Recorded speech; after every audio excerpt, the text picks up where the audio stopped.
Hello दोस्तों, स्वागत है आपका A1 क्लासेस में। आज का जो टॉपिक है हमारा वो है नरेशन। आज हम पढ़ने वाले हैं नरेशन को फुल डिटेल में आज हम समझने वाले हैं। अब नरेशन होता क्या है ना। पहले भी टॉपिक में मैंने पढ़ाया हुआ था, लेकिन वो पुराना वीडियो था। अब नया वीडियो नए वर्जन के साथ 2.0 या 2.1। तो नरेशन होता क्या है। नरेशन कल अपन ने पढ़ा था कि नरेशन एक कथन होता है और कथन को हम कह सकते हैं चुगली करना। अब ये दो व्यक्ति के बीच में बात होती है। अब जैसे नरेशन दो प्रकार का होता है। There are two types of narration, direct narration और इनडायरेक्ट नरेशन। डायरेक्ट नरेशन को हिंदी में कहते हैं प्रत्यक्ष, जो बिल्कुल फेस टू फेस आमने सामने होता है उसे प्रत्यक्ष नरेशन कहते हैं। और सेकंड नंबर पे जो होता है वो हमारा अप्रत्यक्ष कथन होता है ना। जैसे एग्जांपल के रूप में लिखा हुआ है कि जैसे कि ये राम है ना, और ये श्याम है। अब वो राम एक बार श्याम को मार्केट में मिलता है, ठीक है, और राम है जो श्याम से कहता है कि मैं आज बीमार हूं, मैं स्कूल नहीं आऊंगा। कौन कहता है? राम कहता है श्याम से कि मैं बीमार हूं, मैं स्कूल नहीं आऊंगा, ठीक है। अब परंतु यही बात जो श्याम है ना, ये मैडम से जाके कह देता है, टीचर से जाके कह देता है। क्या कहता है? अब वो ये नहीं बोलेगा कि मैं बीमार हूं, मैं स्कूल नहीं आऊंगा, ठीक है। ये किसने कहा था? ये राम ने कहा था श्याम से। अब श्याम कहेगा कि वहां बीमार है, वहां स्कूल नहीं आएगा, क्योंकि जो सब्जेक्ट है अब वो चेंज हो जाएगा।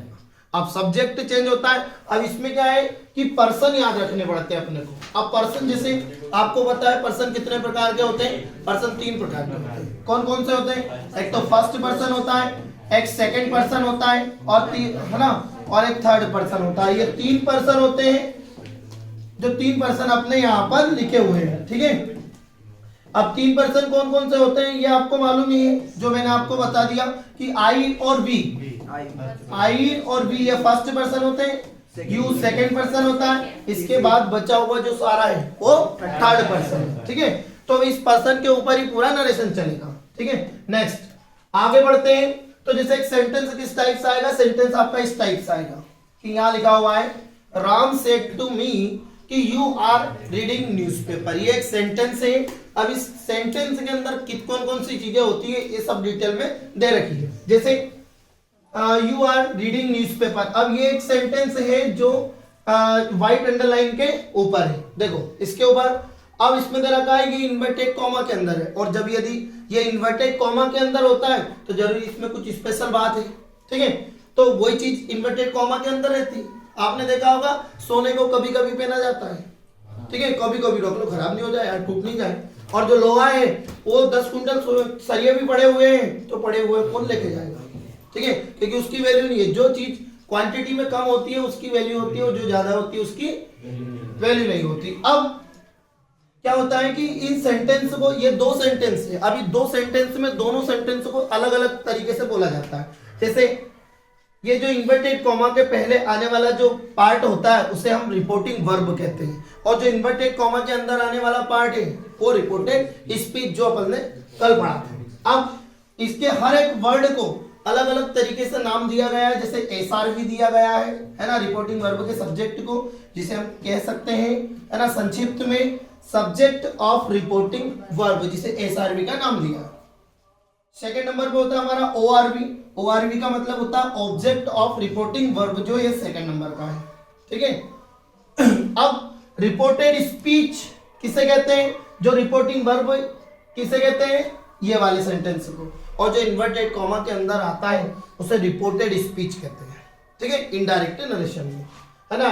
डायरेक्ट स्पीच इसी को चेंज करना रहता है। और जिसका सब्जेक्ट होता है इसे एसआरएस कहते हैं, सब्जेक्ट ऑफ रिपोर्टेड स्पीच। और इसका जो वर्ब होती है उस वर्ब को कहते हैं वीआरएस। वीआरएस मतलब वर्ब ऑफ रिपोर्टेड स्पीच। और जो ऑब्जेक्ट होता है वो होता है ओआरएस। ओआरएस मतलब सब ऑब्जेक्ट ऑफ रिपोर्टेड स्पीच, ठीक है। ये इनके वर्ड भी पूछे जा सकते हैं, इसलिए चलो आगे देखो। अब उसके बाद हम क्या करेंगे कि changing system of direct to indirect narration. अब डायरेक्ट इनडायरेक्ट नरेशन में बदलने के लिए मैंने आपको कल 4 रूल फॉलो किए थे, करवाए थे, है ना। जैसे कौन कौन से? जैसे ABCD का अपन ने नाम दिया था। जैसे अब वो चीज कौन सी थी तो आपको खुद को पता है। जैसे बाय चांस यदि रिपोर्टेड स्पीच का जो सब्जेक्ट है ना, वो हमारा अफर्मेटिव नेगेटिव आता है। क्या आता है? या तो हमारा अफर्मेटिव आता है और या फिर क्या आता है? नेगेटिव। तो हमें कंजक्शन किसका यूज करना है? दैट का। ठीक है, उसके बाद चले अपन, तो यदि सेंटेंस हमारा क्या है, या तो यस नो में आता है, yes no type. Yes no type का मतलब क्या? इंट्रोगेटिव। यदि इंट्रोगेटिव में आता है तो उसमें कंजक्शन हम इफ या वेदर का यूज करते हैं। या तो इफ का करेंगे या फिर वेदर का यूज करेंगे। ठीक है, फिर यदि सेंटेंस हमारा जो डायरेक्ट स्पीच का सेंटेंस है ना, जो रिपोर्टेड स्पीच का सेंटेंस है उसकी बात कर रहे हैं। रिपोर्टिंग वर्ब का कैसे आ जाए, है ना? रिपोर्टिंग वर्ब का इंट्रोगेटिव, नेगेटिव, इंट्रोनेगेटिव नहीं आ सकता, वो अफर्मेटिव आएगा। और यदि रिपोर्टेड स्पीच का सेंटेंस WH सेंटेंस में आता है तो जो WH वर्ड आता है ना, बस उसी को, है ना, कंजक्शन के रूप में, ठीक है, कंजक्शन के रूप में यूज किया जाता है। ठीक है, कंजक्शन के रूप में उसी का यूज कर दो। जैसे वाट आया तो वाट लगा दो, वेन आया तो वेन लगा दो, पर उनकी एक एक कंडीशन है दोनों की। क्या? कि इन दोनों के बाद सेंटेंस को क्या बनाते हैं? असरेटिव। याद रखना, दोनों को सेंटेंस असरेटिव बनाया जाता है। अब असरेटिव क्या होता है? अफर्मेटिव के जैसा होता है पर अफर्मेटिव नहीं होता है। ठीक है, असरेटिव कैसा होता है? अफर्मेटिव के जैसा होता है। क्योंकि जैसे इंट्रोगेटिव सेंटेंस कैसा होता है? जिससे पहले अपन ने, जैसे मैंने बताया था आपको, ये इंट्रोगेटिव है ना, ये सेंटेंस इंट्रोगेटिव है कि does your father go to Bhopal. ठीक है, अब ये सेंटेंस का असरेटिव बनाएंगे तो ये जो डज है इधर आ जाएगा, पहले सब्जेक्ट आ जाएगा कि यूर फादर, और ये डज किस में जाके लग गया, और ये डज की जगह पे इजे मार वाज मार होता तो थोड़ी ना वर्ब में जाके लगता। ठीक है, क्योंकि ये हिडन वर्ब है जो इसमें जाकर लग जाता है। ठीक है, और लास्ट में क्या लग जाएगा? Full stop. ये सेंटेंस क्या होता है? असरेटिव होता है। ठीक है, अब नरेशन को सीखने के लिए सबसे पहले तो हमें 3 रूल को फॉलो करना पड़ेगा। ठीक है, अब जो लिखे वो तो अलग बात है, पर अब जो लिखेंगे वो 3 रूल है हमारे पास। ठीक है, नरेशन को सीखने के लिए 3 रूल को फॉलो करना पड़ेगा। अब पहला रूल कौन सा है वो देखो। अब पहले रूल में सबसे पहले तो क्या है, जो रिपोर्टिंग वर्ब का जो सेंटेंस होता है उसको चेंज कैसे किया जाता है। तो रिपोर्टिंग वर्ब के सेंटेंस को इस प्रकार से अपन चेंज कर सकते हैं। तो देखो सेंटेंस जैसे से है ना, रिपोर्टिंग वर्ब में से आता है, तो से को हम चेंज करेंगे किसमें? से में, क्योंकि से चेंज नहीं होता है। यदि से के साथ यदि टू लग गया आपका, तो ये जो टू है ये किसमें चेंज हो जाएगा? टेल में। क्योंकि देखो, जब इनडायरेक्ट नरेशन में आता है, डायरेक्ट नरेशन में आता है तो उसे हम कहते हैं, जैसे मैंने आपसे कहा, तो कहने के लिए से आता है। लेकिन यही बात जो मैंने आपसे कहा, ये बात आप किसी तीसरे व्यक्ति को कहोगे नहीं, बताओगे, और बताने के लिए क्या आता है? टेल। इसलिए डायरेक्ट नरेशन में क्या होता है? इसलिए डायरेक्ट नरेशन में मालूम आपको है ना, से होता है, लेकिन इनडायरेक्ट नरेशन में क्या चला जाता है? टेल हो जाता है। ठीक है, नेक्स्ट आगे बात करें। सेज, सेज का सेज रहता है, सेज टू किस में बदल जाता है? टेल से। अब इन दोनों चीजों में आपने, है ना, इस बात को गौर किया होगा कि जहां टू लगता है ना, कहां? जहां टू लगता है ना, वहां जाके चेंज हो गया। ठीक है, क्योंकि टू आएगा तो ऑब्जेक्ट आएगा, ऑब्जेक्ट आएगा तो कहीं ना कहीं तो ऑब्जेक्ट आएगा। इसके पहले वाले सेंटेंस में अपन बात करें, अपने पास लिखा हुआ था सेंटेंस, तो उसमें है देखो ये आया टू, तो अब ये जो है ये रिपोर्टिंग वर्ब क्या चेंज हो जाएगा? सेड, या का सेड टू का सेड क्या हो जाएगा? देखो, जो सेड टू है तो सेड टू का किस में बदल जाएगा? टोल्ड। बस ये यहाँ चेंज हो जाएगा। Reporting verb rule number first के अनुसार चेंज होती है। जैसे सेड का सेड, है ना, विल से का विल से, सेल से का सेल से, विल से टू किस में चेंज हो जाएगा? विल टेल में। सेल से टू चेंज हो जाएगा सेड। बस देखो सेड, देखो सेड, सेड टू बदल गया टोल्ड। शेड का सेड रहेगा कब? जब टू नहीं आएगा। यदि बाय चांस सेड टू है तो टोल्ड में बदल जाएगा। तो ये रूल नंबर फर्स्ट किसके अकॉर्डिंग चेंज होता है? रिपोर्टिंग वर्ब के अनुसार। आप रिपोर्टिंग वर्ब है तो आराम से चेंज कर दो, क्योंकि बहुत इजी है ये।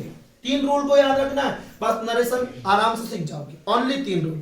ठीक है, तो पहला रूल तो समझ में आ गया। तो से का से रहने देंगे, है ना, से टू टेल्स में, टेल में चेंज हो जाएगा। है ना, सेज का says, says to tells, said का said, said to told, will say का विल से, सेल से का सेल से, विल से टू किस में चेंज होगा, विल टेल में, और सेल से टू सेल टेल में। इसके बाद अब क्या होता है कि इसके बाद रूल नंबर सेकंड आता है। अब रूल नंबर सेकंड में क्या होता है कि जो रिपोर्टेड स्पीच का जो टेंस होता है उसको चेंज किया जाता है। रिपोर्टेड स्पीच के, है ना, टेंस को चेंज करेंगे। अब रिपोर्टेड स्पीच के टेंस को चेंज करने के लिए दो रूल रहते हैं, है ना। एक तो जो डायरेक्टली सबको टेंस से याद है कि भैया जो प्रेजेंट सिंपल है वो किस में चेंज होता है, पास्ट सिंपल में, ठीक है, प्रेजेंट कंटिन्यूस पास्ट कंटिन्यूस में। तो ये सारे रूल, जैसे जिसको हेल्पिंग वर्ब याद है, पर कई बच्चे ऐसे हैं जिनको हेल्पिंग वर्ब तक नहीं आता है, मेन वर्ब नहीं आते कि यार पास्ट परफेक्ट की मेन वर्ब क्या है कि हेड प्लस वर्ब का थर्ड फॉर्म, ठीक है, याद है तो ठीक है लिख देंगे, नहीं तो फिर क्या, तो उसके लिए भी अपन एक रूल बताएंगे जिसमें डायरेक्टली हेल्पिंग वर्ब ही लिखी रहेगी सिर्फ। अब रूल नंबर सेकंड ये, अब रूल नंबर सेकंड क्या कहता है कि जो रूल नंबर सेकंड है, ठीक है, रूल नंबर सेकंड क्या है कि डायरेक्ट नरेशन में ये चीजें हैं, इनडायरेक्ट नरेशन में ये चीजें, ठीक है। देखो, ठीक है, अब इसमें क्या होता है,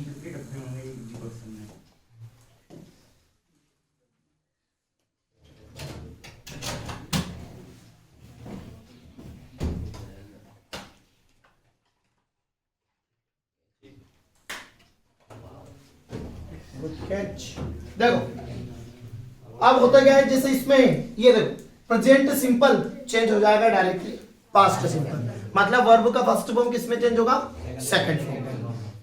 पास्ट प्रेजेंट कंटिन्यूस चेंज हो जाएगा पास्ट कंटिन्यूस, मीन इजेमार चेंज हो जाएगी वाज, ठीक है। हाँ, प्रेजेंट परफेक्ट मतलब प्रेजेंट परफेक्ट चेंज हो जाएगा पास्ट परफेक्ट में, मतलब जो हैव हैज है वो चेंज हो जाएगा हेड में, ठीक है। हाँ, फिर प्रेजेंट परफेक्ट कंटिन्यूस चेंज हो जाएगा पास्ट परफेक्ट कंटिन्यूस, मतलब जो हैव हैज बीन, जो हैव बीन हैज बीन है वो चेंज हो जाएगा हैड बीन में, ठीक है। हाँ, अब चेंज क्या होता है, जो ये ब्रैकेट के अंदर क्यों है, क्योंकि देखो यदि सेड या सेड टू आएगा रिपोर्टिंग वर्ब में तो ही रूल नंबर सेकंड काम करेगा, अदरवाइज रूल नंबर सेकंड काम नहीं करेगा। मतलब कि रूल नंबर सेकंड हमारा कब काम करेगा कि जब सेंटेंस में रिपोर्टिंग वर्ब सेड या सेड टू आएगी, क्योंकि जब तक रिपोर्टिंग वर्ब, है ना, रूल मतलब पास्ट टेंस में नहीं आए जब तक रूल नंबर सेकंड काम नहीं करता है, इसका सिस्टम है। जैसे अब रूल नंबर सेकंड क्या कहता है कि पास्ट जो है वो दो छोड़ तीसरे में चेंज होता है, इसमें दो छोड़ तीसरे में, जैसे पास्ट सिंपल चेंज, नहीं तो ऐसा नहीं कि सर अपन ने प्रेजेंट का उल्टा पास्ट किया था तो पास्ट का उल्टा प्रेजेंट कर दो, है ना। देखो जिंदा होके मर सकते हैं पर मर कर जिंदा नहीं हो सकते, है ना। भविष्य में भगवान ने न जाने कहीं बना था, कुत्ता बिल्ली बंदर सुअर बन गया तो क्या मालूम भाई, है ना। तो इस बड़े अच्छे जीवन दिया तो जी लो, सुबह जल्दी उठ आओ, आने जल्दी आ जाओ, हाँ आने जल्दी सो जाओ, शाम को मोबाइल मत चलाओ, नहीं तो 10-10 12-12 बजे तक मोबाइल चलाऊंगा तो कहीं सुबह जल्दी नींद खुल रही, नहीं खुल रही ना। तो इसलिए भगवान हो सकता है भविष्य में, है ना, अगले जीवन में कहीं मालूम कहीं बना दिया ऐसा व्यक्ति, ऐसा जानवर बना दिया कि जो सोता ही नहीं है तो फिर अरे कुत्ता बना दिया, कुत्ता मालूम है भैया सोता ही नहीं, तुमने देखा थोड़ा सा दूर आएगा अपन जरा सी आहट हो गया, ठीक है। तो इसीलिए तो पास्ट सिंपल दो से तीसरे में चेंज होता है। पास्ट सिंपल किस में चेंज हो जाएगा, पास्ट परफेक्ट में, पास्ट कंटिन्यूस चेंज होगा पास्ट परफेक्ट कंटिन्यूस में, और past perfect continuous no change. मतलब यदि हेड के साथ कोई वर्ब आई, जैसे हेड वर्ब का थर्ड फॉर्म आया, हेड बीन वर्ब का फर्स्ट फॉर्म में आईएनजी आया, तो कोई चेंज नहीं होगा, वैसे के वैसे आएगा। तो ये कब मालूम पड़ेगा, जब हम इसके सेंटेंस करेंगे। फिर सेल को चेंज कर दो, सेल का पास्ट शुड होता है, ये मॉडल वर्ब होती है, सेल का शुड होता है, वेल का वुड होता है, कैन का वुड होता है, मे का माइट, है ना। सिंपल सी बात है, और कुछ भी चेंज नहीं होगा। देखो ज्यादा कुछ चेंज नहीं होगा, सिर्फ इतना ही चेंज होगा, सेल का शुड हो जाएगा, कैन का वुड हो जाएगा, ये मे का माइट हो जाएगा, ठीक है। ये रूल नंबर सेकंड है। अब ये रूल नंबर सेकंड है, इसको अपन सेंटेंस में लेंगे। देखो एक सेंटेंस बताऊंगा, ऊपर जो बना हुआ है वो आसानी से हो जाएगा, उसके बाद अपन दूसरा करेंगे। अब आता है रूल नंबर थर्ड। ये रूल नंबर थर्ड का बहुत बड़ा खेल है ना, पर ये दिखता छोटा है पर है बहुत बड़ा। देखो कैसे रूल नंबर थर्ड में क्या है इसको रूल नंबर थर्ड इसलिए नाम दिया गया है क्योंकि इसमें तीन ही चीजें होती है, इसलिए रूल नंबर थर्ड। पर्सन कितने होते हैं? तीन, ठीक है। नहीं तो आप दो पर्सन मत समझना। हाँ, फर्स्ट पर्सन क्या होता है? आई और वी, ठीक है। आई और वी कौन सा पर्सन? First person. किसके अनुसार चेंज होगा? अब सब्जेक्ट कौन सा? जो रिपोर्टिंग वर्ब का सब्जेक्ट होगा, जो स्टार्टिंग में जो सब्जेक्ट होगा, बस उसी के अनुसार ये चेंज होगा, ठीक है। सेकंड पर्सन किसके अनुसार चेंज होगा? सेकंड पर्सन कौन? यू। जैसे कि मैंने बोला पहले मैं फर्स्ट पर्सन, फिर आपने बोला कि सर हम भी तो है यार, तो फिर मैंने बोला चलो ठीक है आप भी हो तो हम, तो मतलब मैं और हम ये सब फर्स्ट पर्सन है, ठीक है। पर अब फिर बहुत सारे हैं, फिर मैंने बोला वो कोई दूर का व्यक्ति है तो अपन हम थोड़ी ना बताएंगे उसको, तो बताएंगे यू। अरे तुम भी हो, फोन लगा के बात करी कि भैया, दूसरे ने फोन लगाया, बॉस ने फोन लगाया कि सर मैं भी तो हूँ, तो मैंने बोला हाँ यार तुम भी हो, तो यू कौन सा पर्सन होगा? सेकेंड। और सेकेंड पर्सन जो है वो अकेला है, सेकेंड पर्सन, ठीक है। तो वो क्या जाएगा? ये किसके अनुसार चेंज होगा? ऑब्जेक्ट के अनुसार चेंज होगा। अब ऑब्जेक्ट के अनुसार जो ऑब्जेक्ट की जगह पे होगा वही लिखा जाएगा। अभी कुछ समझ नहीं आ रहा है, पर जब सेंटेंस आएगा तब इसका महत्व समझ आएगा। Third person he, she, it, they, इसके अलावा जो भी चीजें जाए आई और वी और यू को छोड़कर बाकी सब बच्चे, घड़ी, पैंट, शर्ट, जो भी आ जाए, tie to black to total चीज एवरीथिंग, ये सब कौन सा पर्सन में जाएगा? Third person. तो ये इसका रूल है। अब अपन पहले वाला जो सेंटेंस अपना लिखा हुआ है उस सेंटेंस को अपन देखें और ऑटोमेटिक अभी के अभी तुम करोगे 2 मिनट के अंदर। देखो अब अपन क्या करें, सबसे पहले तो अपन कुछ भी नहीं करें, सबसे पहले तो इसको मिटा दें।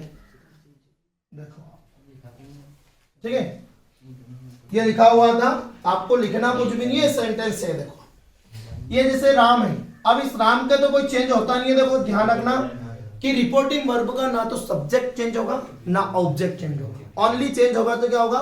ओनली वर्ब, ठीक है। हाँ, फिर ये जो सेड है ये सेड टू है। सेड या सेड टू को चेंज किस में करेंगे? भैया सेड है, सेड टू को चेंज करेंगे अपन टोल्ड में। किस में चेंज करेंगे? टोल्ड में चेंज करेंगे। सेड या सेड टू को टोल्ड में चेंज करेंगे, ठीक है। और यहाँ पे क्या आ जाएगा? मी। अब ये टोल्ड में क्यों चेंज हुआ मालूम? तो आप देख लो यहाँ, है ना, ये चेंज हुआ, ये हुआ। देखो ये जो सेड टू है किसमें चेंज हो गया? ये आ गया रूल नंबर फर्स्ट का। अब उसके बाद क्या होता है? देखो अब फिर उसके बाद अपन ने क्या देखा कि यहां लगाएंगे क्या अपन? डेट। अब यहां लगाएंगे कंजक्शन क्या? डेट। अब कंजक्शन डेट क्यों लगाया? क्योंकि मैंने आपको बताया रूल नंबर ए क्या था? ये डायरेक्ट से इनडायरेक्ट नरेशन में बदलते समय है रिपोर्टिंग वर्ब का जो सेंटेंस, रिपोर्टेड स्पीच का सेंटेंस अफर्मेटिव नेगेटिव आता है तो जो सब्जेक्ट वो कंजक्शन है वो हमारा क्या लगता है? डेट लगता है। तो कंजक्शन कौन हो जाएगा?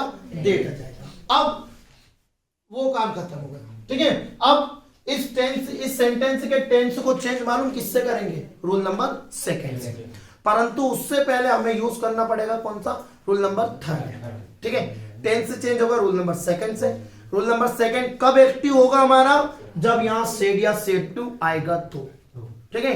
जिस तरीके से आपने देखा होगा कबड्डी में एक लॉबी रहती है येलो कलर की राइट साइड में, व्यक्ति या तो रीडर या डिपेंडर उसमें जब ही जा सकता है जब या तो रीडर डिपेंडर को टच कर दे या डिपेंडर रीडर को टच कर दे, ठीक है, तो ही एक्टिव होती है। अब इसमें रूल नंबर सेकंड कब एक्टिव होगा? जब यहाँ सेड या सेड टू आएगा। सर यदि ये सेज आ जाए तो उस टेंस का चेंज नहीं होगा। इसका जो अपन टेंस चेंज कर रहे हैं रूल नंबर सेकंड वो नहीं लगता इसमें, ठीक है। तो अब भैया यहाँ देखो, यहाँ क्या है? क्या यहाँ? यू। तो रूल नंबर थर्ड पे चले जाओ आप। रूल नंबर थर्ड ये है भैया, रूल नंबर थर्ड देखो ये। अब रूल नंबर थर्ड क्या था? वहां पे यू था, यू था ना। आप ढूंढो कहाँ यू। तो भैया यू किससे चेंज होता है? ऑब्जेक्ट से। अब ऑब्जेक्ट के अनुसार कैसे चेंज होता है? तो पहला फटाफट अपन देखें कैसे चेंज होता है। देखो अब यहाँ क्या है? यू। अब ये यू है तो यू ऑब्जेक्ट के अनुसार चेंज होगा। तो अब ऑब्जेक्ट जगह पे कौन है हमारे पास? तो भैया डायरेक्ट मी तो लिख नहीं सकते, क्योंकि यू एक सब्जेक्ट के प्लेस पे था, इसलिए मी का सब्जेक्ट क्या होता है, तो यहाँ क्या आ जाएगा, ये चेंज होगा रूल नंबर 3। अब यहाँ पर क्या है भैया, आर मैंने आपको बताया था कि यदि सेंटेंस हमारा कौन सा हो, यदि सेंटेंस, ठीक है, यदि सेंटेंस प्रेजेंट कंटिन्यूस में हो तो चेंज किस में होता है, पास्ट कंटिन्यूस में। देखो प्रेजेंट कंटिन्यूस किस में चेंज हुआ, पास्ट में, मतलब इजे मार किस में चेंज हो जाएगा, वाज वर्ब। अब जब इजे मार चेंज हो गया वाज वर्ब में तो फिर तो कोई प्रॉब्लम ही नहीं है ना। देखो ये बन गया सेंटेंस अपना, ठीक है। तो यहाँ अब यहाँ पे क्या आई के साथ क्या लगेगा, क्योंकि आई को प्रेजेंट में प्लूरल माना है और आई को पास्ट में सिंगुलर माना है। कैसे, क्योंकि देखो आई और वी के साथ हैव का प्रयोग किया जाता है, ठीक है, किया जाता है प्रेजेंट परफेक्ट में, ठीक है। तो अब जब आई के साथ हैव का प्रयोग किया जाता है तो हैव एक प्लूरल है, तो इसलिए मैं आई को प्रेजेंट में प्लूरल माना, और आई के साथ पास्ट में वास का यूज किया जाता है और वास क्या है, सिंगुलर है, तो इसलिए आई को पास्ट में सिंगुलर माना, ठीक है। तो यहाँ वाज हो गया, फिर आपका रीडिंग का क्या हो गया, रीडिंग हो गया, और न्यूज़पेपर का न्यूज़पेपर, ये थोड़ी ना चेंज होगी, है ना, वर्ड चेंज नहीं होते हैं। देखो ये बन गया सेंटेंस, ठीक है। तो आप आसान तरीके से इस सेंटेंस को बना सकते हो। तो आप है ना ऐसा करो, ये रूल कॉपी कर लो पहले, जो अपन ने कल रूल कॉपी नहीं किए। तो रूल नंबर फर्स्ट, चलो देखो सेंटेंस हमारा है ये वाला कि he said he works hard, he said उसने कहा कि वहां कठिन मेहनत करती, ठीक है। अब देखो पहली बात तो क्या है कि ही का ही रहेगा, और ये जो सेड है ये चेंज होगा क्या, सेड सेड ही रहता है, रूल नंबर फर्स्ट में लिखा है। और नी भी पता है तो हम क्या कर सकते हैं, आप देख सकते हो इसमें अपन ने लिखा है, लिखा, ठीक है। अब जब ये सेड है, सेड टू, ये सेड टू टोल्ड में होता है, लेकिन सेड ये सेड ही रहता है, ठीक है। उसके बाद वापिस अपन चले, है ना, तो ये देखो आप यहाँ पे अपने ये होगा सेड, कंजक्शन क्या लगाएंगे हम, अब यहाँ कंजक्शन लगाएंगे हम दैट। अब कंजक्शन दैट क्यों लगाया, ठीक है, क्योंकि ये सेंटेंस हमारा अफर्मेटिव, यदि रिपोर्टेड स्पीच का सेंटेंस हमारा अफर्मेटिव नेगेटिव आता है तो कंजक्शन दैट लगता है, क्लियर। अब यहाँ क्या है देखो सी, अब ऊपर ही इसका रूल लिखा हुआ है, देखो थर्ड पर्सन है सी और third person no change, no change मतलब कोई चेंज नहीं होगा भैया, सी का सी आएगा। अब यहाँ क्या है, वर्ब, रूल नंबर सेकंड तो काम करेगा, और जब रूल नंबर सेकंड काम करेगा वर्ब में क्या लगा, एस, वर्ब में S, S, I S present simple में लगता है, ठीक है। और जो आपका प्रेजेंट सिंपल है वो चेंज किस में होता है, देखो ये प्रेजेंट सिंपल चेंज होता है पास्ट सिंपल में। तो आप प्रेजेंट सिंपल है जिसको अपन पास्ट सिंपल में चेंज कर दो, तो प्रेजेंट सिंपल पास्ट सिंपल में चेंज हो जाएगा, तो वर्क का सेकंड फॉर्म क्या हो जाएगा, वर्क, और हार्ड का हार्ड, सिंपल सा ये बन गया, है ना, 1 मिनट लगेगी। अब दूसरा सेंटेंस अपन देखें तो और भी ज्यादा इजी है ना, इसको और देख लो आप, है ना, अभी कॉपी मत करो। तो यहाँ पे क्या हो गया, नेहा, तो नेहा तो नेहा ही रहेगी, है ना, कोई सब्जेक्ट चेंज नहीं होता। अब जो सेड टू है ये अपना चेंज हो जाएगा टोल्ड में, ठीक है। अब जो मी है हमारा मी रहेगा, कंजक्शन क्या लगेगा, अब कंजक्शन दैट लगा, है ना, क्योंकि रिपोर्टेड स्पीच का सेंटेंस अफर्मेटिव। अब यहाँ क्या है, देखो आई कौन सा पर्सन है, फर्स्ट पर्सन, फर्स्ट पर्सन किसके अनुसार चेंज होता है, सब्जेक्ट के अनुसार। अब सब्जेक्ट के स्थान पे कौन है, तो भैया नेहा है, और नेहा यहाँ भी नेहा आ जाएगी, तो 2 नेहा हो जाएगी तो लड़ेगी नेहा। तो इसलिए अपन क्या करें कि नेहा का प्रोनाउन ले ले, क्योंकि ये प्रोनाउन क्यों बना है, इन्हीं के लिए बना। तो नेहा मतलब एक लड़की का नाम है, इसलिए यहाँ आ जाएगा सी, ठीक है। तो यहाँ आ गया क्या, सी आ गया, ठीक है। आगे देखो यहाँ क्या है, वांट, वांट वर्ब का कौन सा फॉर्म, फर्स्ट। वांट की सेकंड फॉर्म चेंज करेंगे अपन, तो फर्स्ट फॉर्म सेकंड फॉर्म में मतलब प्रेजेंट सिंपल किसमें चेंज, पास्ट। तो पास्ट वांट का क्या हो जाएगा, वांटेड, ठीक है, वांटेड लिख दिया, 2 का 2 रहेगा, ओपन का आपका ओपन रहेगा, ठीक है। और जो दिस है ये चेंज किस में हो जाएगा, दैट।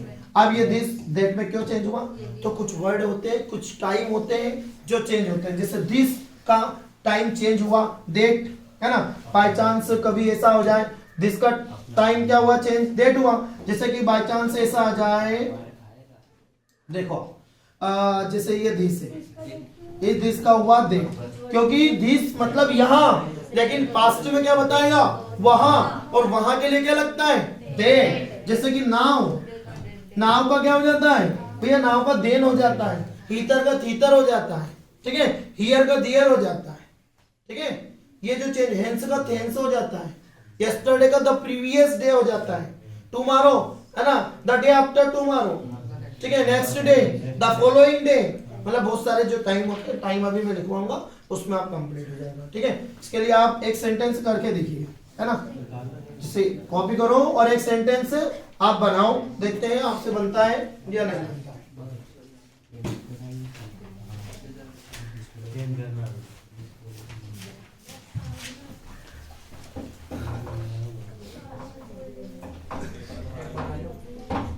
चलो एक सेंटेंस है आपका, she said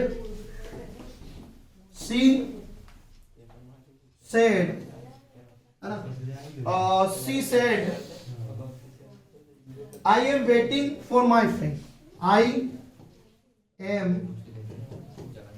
waiting for my friend.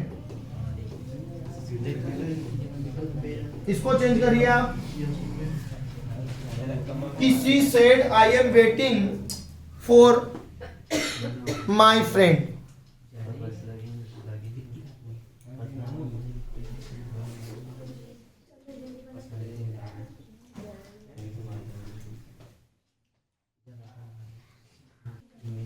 देखो इसका आंसर क्या बनता है, इसका जो आंसर है कुछ ऐसा बनेगा, देखो सी का क्या हो जाएगा, सी, सेड का सेड ही रहेगा, यदि सेड टू होता तो चेंज होता, कंजक्शन क्या लगेगा, दे, क्योंकि मैं आपको अभी अफर्मेटिव अफर्मेटिव बताया, उसमें इंट्रोगेटिव होगा तो यहाँ इफ या वेदर लगेगा, WH वर्ड होगा तो जो WH वर्ड आएगा कंजक्शन वो लगेगा, सेंटेंस अफर्मेटिव बनेगा।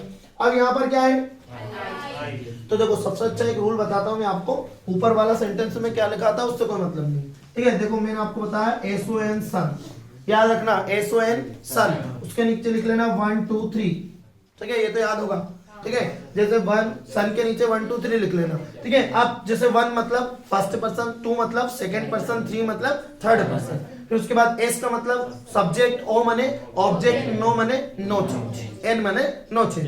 तो देखो फर्स्ट पर्सन किसके अनुसार, सब्जेक्ट के अनुसार, सेकंड पर्सन किसके अनुसार, ऑब्जेक्ट के अनुसार, थर्ड पर्सन किसके अनुसार, ऐसे याद कर सकते हो। थर्ड रूल अपने को नहीं भी याद रहे, भूल भी जाए तो कोई दिक्कत नहीं। अब यहाँ पे क्या है, आई, कौन सा पर्सन, किसके अनुसार, सब्जेक्ट जगह कौन, तो यहाँ पे लिख दो ना सी। पीछे मार्क इसमें चेंज हो गया, वाज वर्ब में, तो सी के साथ क्या, वेटिंग का, वेटिंग थोड़ी ना चेंज होगा, क्योंकि आपको पता है प्रेजेंट कंटिन्यूस किस में चेंज होता है, पास्ट कंटिन्यूस में। 4 का क्या जाएगा, अब देखो यहाँ क्या है भैया, माई का सब्जेक्ट क्या होता है, माई एक पॉजिटिव केस है, ठीक है, और माई की जगह पे दूसरा पॉजिटिव केस माई मतलब पॉजिटिव केस ही आएगा, तो पर आएगा कैसे, फर्स्ट पर्सन है ना, ये आई फर्स्ट पर्सन है, किसके अनुसार चेंज होता है, सब्जेक्ट के अनुसार होता है ना, तो सब्जेक्ट के अनुसार होता है, सब्जेक्ट जगह कौन है, सी भैया। तो यहाँ पे क्या है, माई पॉजिटिव केस, तो सी का पॉजिटिव केस क्या बनेगा, तुम्हें मालूम है सी का पॉजिटिव केस हर होता है, तो यहाँ आएगा हर फ्रेंड, हर नहीं, वो चेंज करना पड़ेगा अपने को, क्यों, क्योंकि इसमें हर एक चीज, हर एक प्रोनाउन चेंज होगा यहाँ से मतलब, ठीक है। वीडियो आपको अच्छा लगे तो वीडियो को लाइक करें, शेयर करें, कमेंट करें, है ना, और जरूरतमंद लोगों के पास पहुंचाएं, बिल्कुल आसान तरीके से, है ना। नरेशन को सीखने का एक सबसे अच्छा तरीका है A1 क्लासेस का। Thank you.